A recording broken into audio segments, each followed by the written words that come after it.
Hola, buenos días a todos. Soy Ángel Pérez y máster técnico en Ingeniería y hoy voy a impartir un webinar sobre realidades inmersivas que se engloba dentro del ciclo de webinars que está realizando IDEA, un poco con la intención de aportar nuestro pequeño granito de arena dada la situación actual y compartiendo un poco nuestros conocimientos y experiencias en diversas áreas. En el webinar intentaré cubrir todas las bases de las realidades inmersivas, como qué tecnologías incluyen, su funcionamiento, casos de uso. Y bueno, quería pediros perdón por los cascos, pero los del móvil se acoplan que da gusto, así que os toca verme con los de diadema más grandes.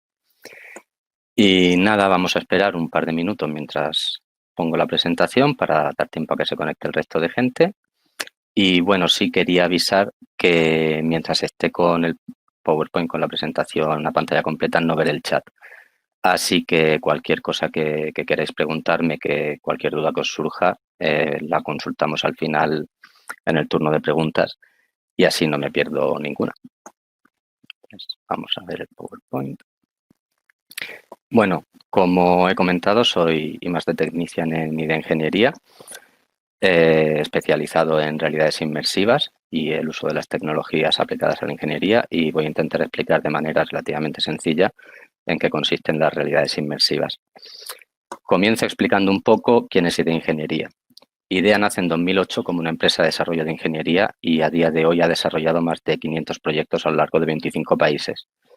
A lo largo de estos 12 años de experiencia hemos ido ganando una serie de premios, así como consiguiendo las homologaciones que avalan nuestro continuo esfuerzo por mejorar y por destacar como la ingeniería de referencia, cosa que también se puede ver en los más de 150 clientes con los que hemos trabajado. Los principales sectores en los que desarrollamos nuestra labor son el industrial, oil and gas, minería, energía y edificación y urbanismo. Y una de nuestras señas de identidad es nuestra experiencia trabajando con BIM, con la que tenemos ya más de 11 años de experiencia. Y aunque IDEA nace inicialmente como una empresa de desarrollo de proyectos multidisciplinares industriales, hemos ido creciendo y actualmente tenemos 6 unidades de negocio que incluyen la ingeniería de proyectos, los proyectos llave en mano, reclutamiento y outsourcing, transformación digital, que es donde yo realizo mi labor de desarrollador, arquitectura y redes. Y ya entrando en lo que es el webinar en sí, vamos a ver acerca de las realidades inmersivas las siguientes cuestiones, que es qué son, sus principales características y diferencias, cómo se pueden aplicar a la industria 4.0 y algunos casos de uso para ver dicha aplicación. Entonces, cuando nos referimos a las realidades inmersivas, estamos haciendo alusión a un conjunto de tecnologías que permiten al usuario introducirse de alguna manera en un entorno virtual e interactuar con el mismo. En dicho conjunto de tecnologías encontramos la realidad aumentada, la realidad virtual y la realidad mixta. AR, VR y MR, respectivamente por sus siglas en inglés. Es posible que las hayáis visto nombradas como RA, RV y RM por sus siglas en español. Bueno, cada una de estas tecnologías tiene sus características propias que hacen que tanto la interacción como el grado de inmersión sean diferentes. Por lo que a la hora de realizar un desarrollo con ellas, tendremos que estudiar cuáles son nuestros requerimientos y qué resultados pretendemos obtener para ver cuál se adapta mejor a nuestras necesidades. Como diferencia principal y básica, y antes de analizar cada una con mayor detalle, podemos decir que la realidad virtual, la VR, introduce al usuario en un entorno virtual, valga la redundancia, abstrayéndolo del mundo real, mientras que la AR y la MR integran dicho entorno virtual con el mundo real.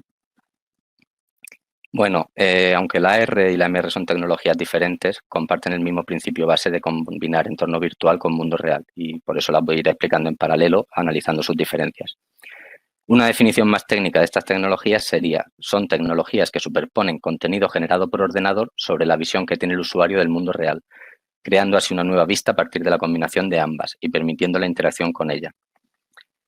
Dos puntos claves con los que nos quedamos de estas tecnologías son que combinan elementos reales y virtuales y que permiten la interacción en tiempo real. Para definir un poco cuál sería el ciclo de funcionamiento y abstrayéndonos de los detalles más complejos de cada proceso, podemos decir que tanto la R como la MR capturan imágenes del entorno y realizan el procesamiento de los datos espaciales. En paralelo realizan el procesamiento de datos para generar el contenido virtual y, por último, juntan los resultados de ambos procesos para su visualización. Habría un último paso que no siempre es necesario, que consiste en la interacción del usuario que influiría en el dato del procesado de datos para generar el contenido virtual. Este ciclo se repite en un bucle infinito hasta que cerremos, con el fin de actualizar tanto el tracking del entorno como el contenido generado. Entonces, acabo de usar el término tracking al describir el ciclo de funcionamiento de las tecnologías. Para que la tecnología tenga sentido, es necesario mantener el contenido virtual correctamente posicionado sobre el entorno físico, lo que se conoce como tracking. Para ello existen diferentes técnicas que varían en complejidad, en requisitos computacionales y en la fiabilidad del resultado, que es la parte quizá más importante. Estas técnicas son el tracking con marcadores, el rotational tracking y el spatial mapping. Spatial mapping. La técnica más sencilla de las tres es posicionar los elementos mediante el uso de marcadores. Estos marcadores son imágenes con unas características únicas que permiten identificar, reconocer su orientación y posición en el entorno físico, con lo cual sirven de referencia para posicionar el contenido virtual. Esta técnica tiene la limitación de que si perdemos la referencia del marcador, pues porque no lo hemos sacado del enfoque de cámara, porque hemos enfocado con un ángulo demasiado exagerado como para que la aplicación lo reconozca, esa referencia espacial se pierde y el contenido virtual no se posicionará correctamente. El rotational tracking lo que hace es uso del giroscopio y acelerómetro de los dispositivos en los que ejecutemos las aplicaciones para calcular el desplazamiento relativo del mismo respecto a un punto de origen. Por esa razón, su precisión es bastante escasa y es una técnica que rara vez se usa de por sí sola. Normalmente se usa en combinación con los marcadores para crear lo que se conoce como extended tracking de marcador, que nos permite salvar algunas situaciones en las que los marcadores nos podrían dar problemas. Y por último tenemos el spatial mapping. El spatial mapping consiste en procesar las imágenes que obtenemos del entorno para obtener puntos de referencia y o generar una malla 3D del entorno que posteriormente emplearemos para calcular la posición relativa del dispositivo respecto a dicho entorno. Entonces, la diferencia principal entre la R y la MR es cómo trabaja con estas técnicas. La R, por lo general, lo veremos implementado con marcadores, sobre todo cuando son aplicaciones sencillas, como podéis ver en este vídeo. Si bien desde la aparición de ARCore y ARKit de Google y Apple respectivamente y con el incremento cada vez mayor de la capacidad de procesamiento de los dispositivos, es bastante habitual que hagan uso del spatial mapping. Sin embargo, por otro lado, tenemos que la MR basa todo su funcionamiento en el spatial mapping. Eso no quiere decir que no use el rotational tracking como refuerzo, que no pueda hacer uso del tracking con marcadores para posicionar elementos. Aquí hay que diferenciar entre el spatial mapping de la R y el de la MR. A la izquierda tenéis el de la R y a la derecha el de la MR. Las dos técnicas realizan un reconocimiento del espacio para poder trabajar con el contenido virtual, pero no lo hacen de la misma manera. La R lo que hace es procesar las imágenes que captura del entorno para generar unos puntos de referencia y con las sucesivas imágenes que va capturando va intentando localizar dichos puntos, que son esos puntitos azules que veis en el vídeo, para poder calcular así cuánto y en qué dirección y cuánto nos hemos desplazado respecto al entorno. Este proceso se va realizando en bucle de manera continua y va analizando continuamente esa nube de puntos que se llama para ir actualizándola. La MR, por su lado, trabaja también con las imágenes, con la diferencia de que suelen contar los dispositivos con varias cámaras y, por lo general, con sensores de profundidad. Al poder capturar las mismas imágenes, pero con varias cámaras de diferentes puntos de vista y con el sensor de profundidad, puede calcular los volúmenes del espacio y hacer un mapeado del mismo. Simplificando un poco la idea, se puede decir que la R hace una versión light del spatial mapping, mientras que la MR hace la versión más completa y detallada.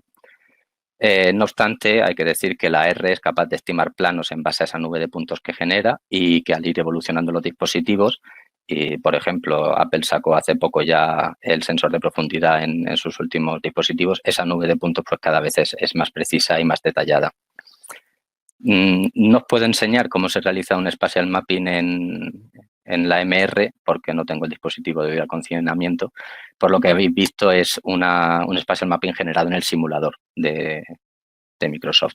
Pero lo que sí os puedo enseñar es esto que estáis viendo, que es el spatial mapping de nuestra oficina en Madrid. No es toda, es solo una parte, pero podéis ver que genera una malla bastante detallada, pilla bastante información del entorno hasta el punto de que están los monitores, las estanterías con sus huecos, pues sale hasta algún compañero.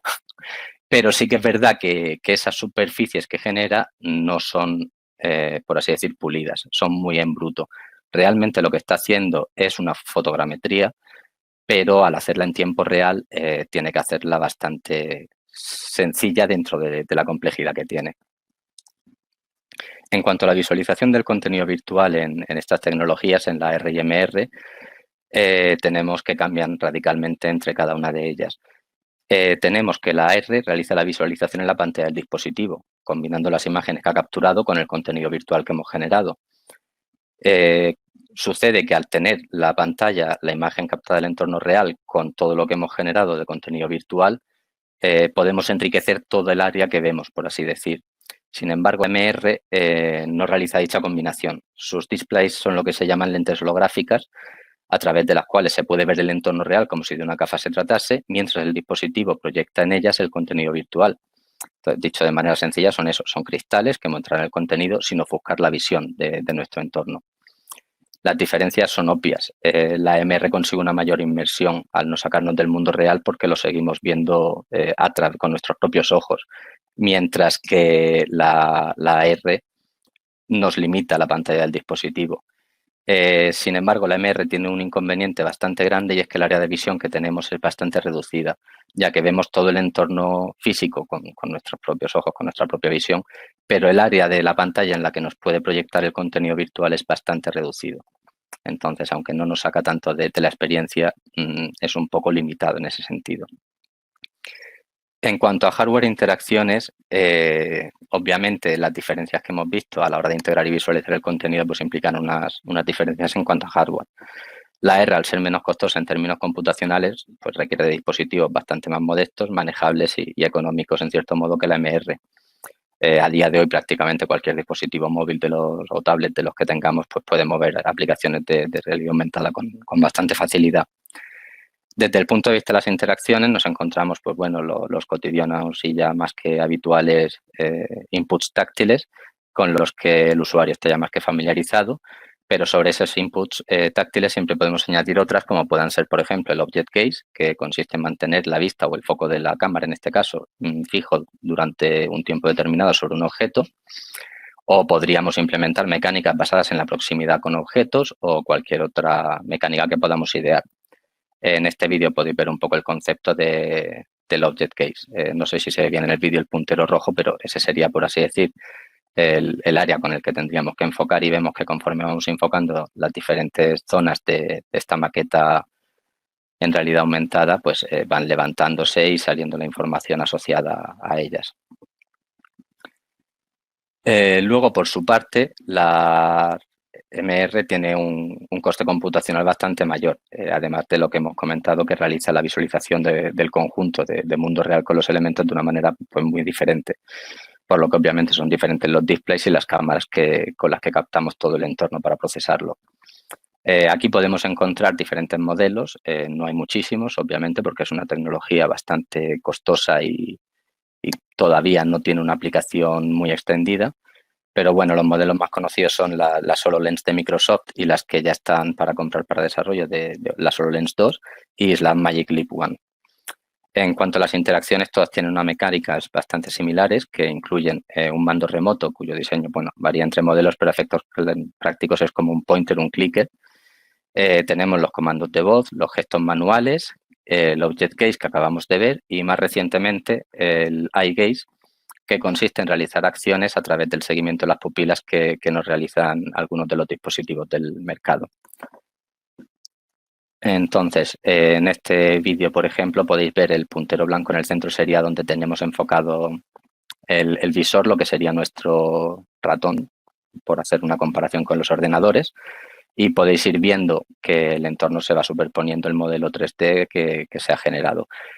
Aquí quiero decir que da la sensación, bueno, da la sensación, no, se ve que se superpone el contenido virtual sobre todo el entorno real porque se está grabando en la pantalla del dispositivo.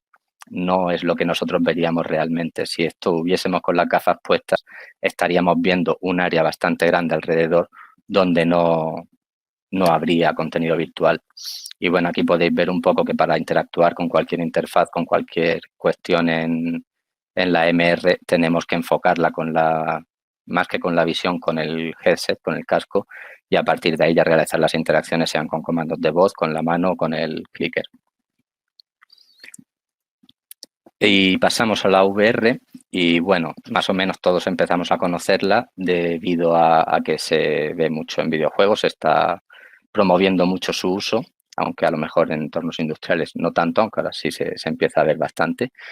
Y una definición un poco más técnica de lo que es la VR sería, son simulaciones de un entorno 3D generado por ordenador con el que podemos interactuar en mayor o menor medida mediante el uso de un equipamiento electrónico específico. Aquí, como nota a pie de página, no quiero dejar de comentar que si buscamos el término realidad virtual y su definición, es un concepto relativamente ambiguo que no solo hace referencia a la realidad virtual de los headset y cascos que conocemos a día de hoy. El término puede emplearse, por ejemplo, para cualquier simulación o se viene empleando para cualquier simulación que introduzca al usuario en un entorno virtual, sea de manera más o menos inmersiva. Se emplea desde antes de la década de los 70. Podréis ver que juegos como el Doom, shooters y similares se consideran realidad virtual. En cuanto al funcionamiento, perdón que me he pasado la diapositiva, el funcionamiento de la VR se basa en poder detectar el movimiento del usuario en el entorno virtual, es su base principal, por así decirlo.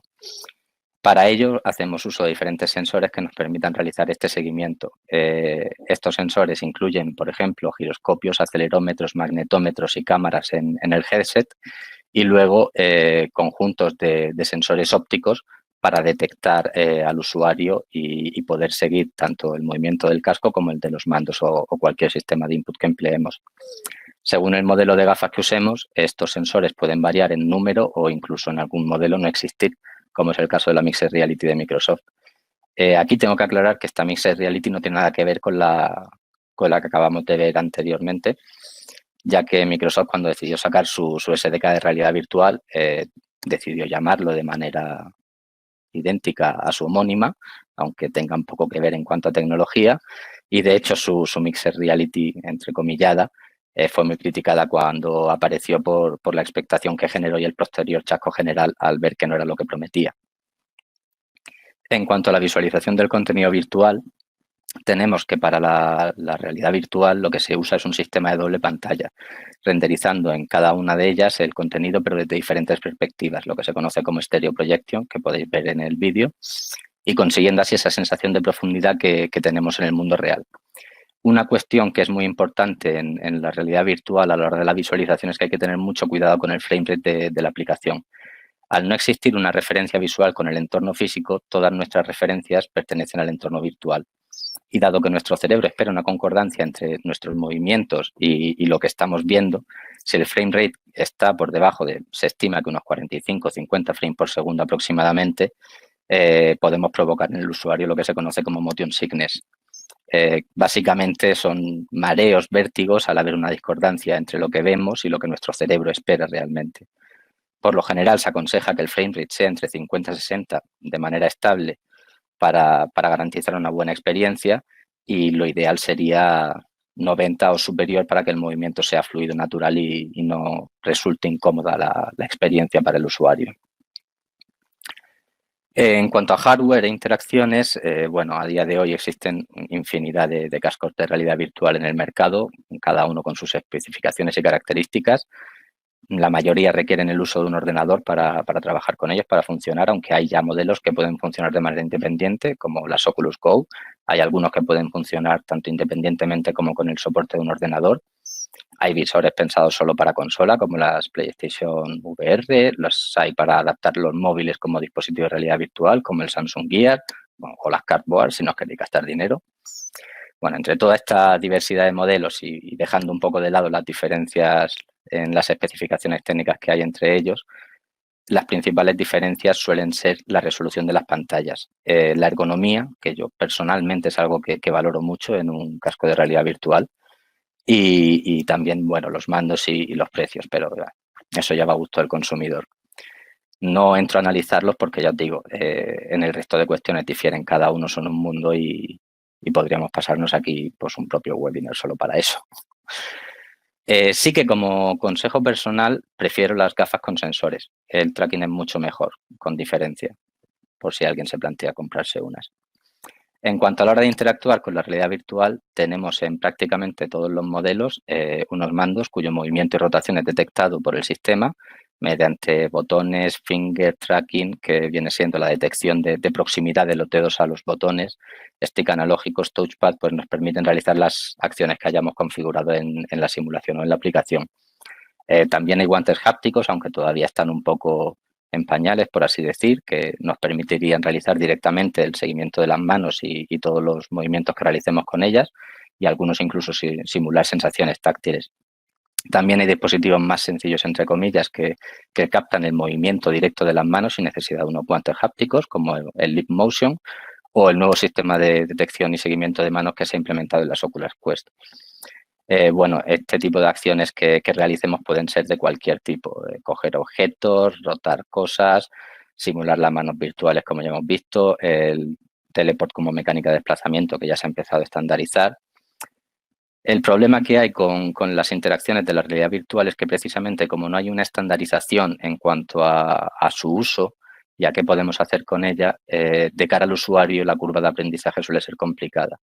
Te puedes acostumbrar a los mandos, pero un mismo botón nunca va a hacer lo mismo en una aplicación, salvo algunas cuestiones, eso, como el teleport, que sí empiezan a estar ya más estandarizadas. Aquí podéis ver, por ejemplo, pues, bueno, el teleport que se ha establecido como la mecánica básica de desplazamiento por el entorno virtual, ya que como no podemos movernos por el entorno físico real debido a los cables y ese tipo de cuestiones, o las limitaciones de espacio, no podríamos recorrer toda una planta industrial estando en el salón de nuestra casa, pues se establecen mecánicas que nos llevan de un punto a otro de manera más o menos inmediata y mecánicas similares.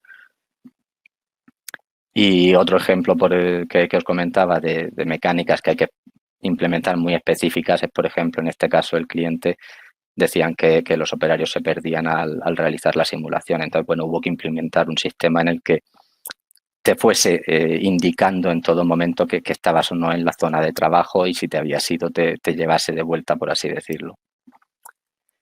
En cuanto a las realidades inmersivas en la industria 4.0, hay que decir que la industria 4.0 y su sinónimo, la cuarta revolución industrial, son conceptos que hacen referencia de manera directa a la nueva transformación digital de la industria, que viene marcada por la aparición de estas nuevas tecnologías, entre otras.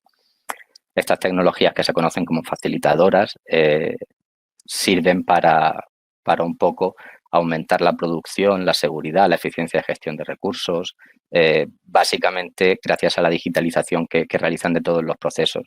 Algunas de estas tecnologías pues son, por ejemplo, el Big Data, el Cloud Computing, el IoT, la fabricación aditiva, en este caso que nos atañe las realidades inmersivas. Y bueno, pues con todas ellas podemos conseguir una mejora del control de los procesos automatizados gracias a su digitalización. En el caso de las realidades inmersivas, algunos de los usos más demandados e interesantes son, por ejemplo, la simulación de procesos, el mantenimiento y control de equipos, la detección de interferencias, que suelen asociarse con la realidad aumentada y la mixta. Y en el caso de la realidad virtual, pues prototipado y revisión de proyectos, training para formación o prevención de riesgos laborales y simulación de maniobras, por ejemplo. Antes de pasar a algunos de los casos de uso y poneros los vídeos, hay un par de proyectos que, aunque no puedo mostrar, no me quería quedar con las ganas de comentar porque me parecen muy interesantes. Uno, por ejemplo, consiste en, y perdonad si ahora me atasco un poco, pero estoy a la vez que hablo intentando no decir nada que no deba. Uno consiste, por ejemplo, en un apoyo en realidad aumentada para el montaje del ensamblaje de piezas complejas con un gran volumen, como ya he dicho, en realidad aumentada para un cliente y la idea era superponer sobre sus mesas de trabajo, que tienen volúmenes bastante grandes para lo que suele ser la realidad aumentada, de 3 y 5 metros como mínimo, superponer todo el proceso de fabricación y del ensamblaje de las diferentes piezas y componentes. Entonces, este sistema era bastante interesante más que nada porque podemos marcarle al operario las posiciones donde debe operar, qué acciones debe realizar, mostrar los pasos guiados del proceso, que el operario puede ir avanzando para prever qué tiene que hacer en un futuro o rebobinar para ver que ha hecho todo correctamente. La aplicación comunica con el banco de trabajo del cliente de tal modo que si el operario marca como realizada uno de los pasos o algún alguna actividad pues se refleja en nuestra aplicación, se le asocia documentación, se le asocian vídeos, con lo cual enriquece, gracias a la realidad aumentada, bastante lo que es el proceso del ensamblaje, permitiendo hacerlo de manera guiada y sin poder tener duda alguna de que hay que realizar. Y otro proyecto que también quería comentar en la línea es también con realidad aumentada. La realidad aumentada se está aplicando mucho al sector industrial. Es básicamente para la gestión de equipos para la gestión de equipos de mantenimiento industrial. Es una aplicación en la que mediante un sistema de gestión podemos controlar, gestionar, añadir todos nuestros equipos, asociarles una información, por así decir, para mostrar en la realidad aumentada. Podemos llegar a realizar conexiones con OPC y mediante la realidad aumentada posicionamos toda esa información sobre el propio elemento, sobre el propio equipo. Con lo cual, el operario en planta, cuando tiene que realizar una revisión, cuando tiene que hacer un mantenimiento, cualquier cuestión, tiene acceso a toda la información de manera directa. Y bueno, es una aplicación bastante interesante que estamos desarrollando y no quería dejar de comentarlas así un poco por encima, aunque fuese. Ya yéndonos a lo que son vídeos y casos de uso que puedo enseñar, pues tenemos, por ejemplo, para nuestro cliente, para Klinge, que quería darle un valor añadido a sus válvulas, y en este caso se realiza una aplicación que lo que nos muestra es, nos monitoriza el estado de la válvula, superponiéndolo en tiempo real sobre la misma.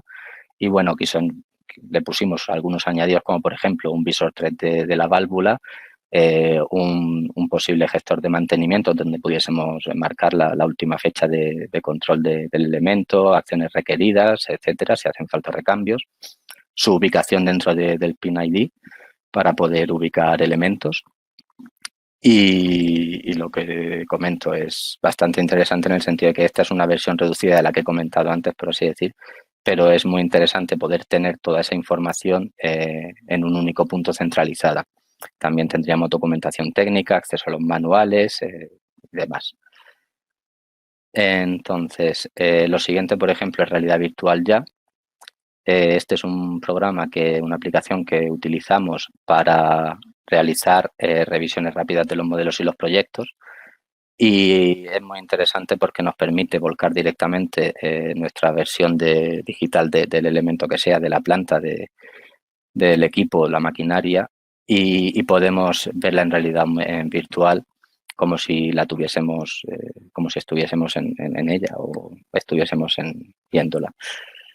Entonces, nos permite, por ejemplo, realizar unas revisiones de los modelos, anotaciones, detección de interferencias en plantas industriales, nos permite sesiones multiusuario colaborativas, y esta es muy interesante porque no hay prácticamente que hacer nada, es configurar el modelo, cargarlo, nos permite crear puntos de vista para poder saltar rápidamente de un sitio, de una zona de interés a otra, poner los objetos con transparencias, hacer explodes, es decir, podemos trabajar con el modelo con unas mecánicas ya predefinidas de manera muy directa. Bueno, otras aplicaciones, otros casos de uso que me parece interesante comentar son, por ejemplo, bueno, esta es la misma aplicación, aquí lo que estamos viendo ya es una planta. Y aquí podemos ver que podemos, antes de repente realizar una parada, comenzar unas operaciones en la planta, podemos ver cómo nos va a afectar, podemos tomar anotaciones y cosas similares. Y esta, por ejemplo, es una aplicación que desarrollamos específica para formación y training. Este tipo de desarrollos sí que son más complejos, ya que tenemos que realizar todas las lógicas de la simulación, todas las posibles interacciones. Aquí podéis ver que, por ejemplo, se desarrollaron interacciones visuales con el eye gaze que comentamos antes cuando expliqué la tecnología. Tenemos interacciones con UI, tenemos lo que son indicadores para guiar el proceso. También se podría realizar de manera libre. Este tipo de aplicaciones, por ejemplo, nos permitirían realizar un seguimiento del resultado de la maniobra, de si se ha realizado correctamente, en qué tiempo se ha realizado, con lo cual nos permitiría extraer también una información bastante interesante y valiosa del del resultado que ha obtenido el operario que la realice. Y lo que realmente es el sentido principal de este tipo de aplicaciones es que en una planta industrial real no siempre vamos a poder hacer una parada para poder simular una reparación o alguna actuación que tengamos que hacer, al igual que puede entrañar ciertos peligros muchas veces realizar dichas operaciones. Y con la realidad virtual salvamos todos esos escollos. Podemos realizar la maniobra tantas veces como queramos, podemos equivocarnos tantas veces como queramos porque no va a tener mayor consecuencia que obtener un mal resultado al finalizar la simulación. Entonces son muy interesantes y muy potentes porque nos permiten simular de manera idéntica a la realidad cualquier entorno y se puede realizar cualquier tipo de operación o maniobra simplemente con la condición, por así decir, de tener que realizar esas lógicas a nivel código. Y bueno, un poco en la misma línea está esta otra simulación, está para un centro de transformación y aquí se puede ver muy claramente lo que comentaba de no poder realizar la parada del centro de transformación o el peligro que puede suponer. Aquí se estaba simulando la sustitución, el reemplazo de un fusible de alta tensión. No puedes estar apagando el trafo para enseñar a los operarios cómo se realiza la maniobra. Y lo que estamos viendo es que las mecánicas están configuradas ad hoc, por así decir, para la simulación. Podemos tirar del fusible, extraerlo, quitar el pestillo de seguridad, colocar las puertas. Entonces, todo este tipo de mecánicas es lo que a veces dificulta un poco la experiencia, aunque a la larga son muy beneficiosas, porque de primeras el usuario desconoce su funcionamiento. Entonces, sí que es verdad que a veces consideramos que es interesante, antes de lanzar la simulación ya como propiamente dicha, el hacer un pequeño tutorial de lo que vendría siendo el uso de los mandos. Y bueno, con eso acabo el webinar. No quiero irme sin invitaros este viernes 5 al webinar que imparte mi compañero Francisco Méndez sobre IoT e hiperconectividad. Y también a seguir a IDE Ingeniería en nuestro blog y en nuestras redes sociales para estar al tanto de nuestros proyectos y de las novedades del sector. Y bueno, daros las gracias a todos los asistentes al webinar y si queréis contactar conmigo para cualquier cuestión relacionada con el mismo, mi correo es afperez@ideingenieria.es y el del departamento es td@ideingenieria.es. Y nada, pasamos a ver si hay alguna duda, que no lo sé. Así que dejo de compartir pantalla. Pues no parece que haya muchas preguntas. Bueno, pues nada, no sé si es que lo he explicado todo demasiado bien o demasiado mal. Confío en que os haya gustado y que os haya sido útil. Y nada, cualquier cosa, lo dicho, tenéis mi correo, podéis contactar conmigo. Muchas gracias a todos por haber atendido.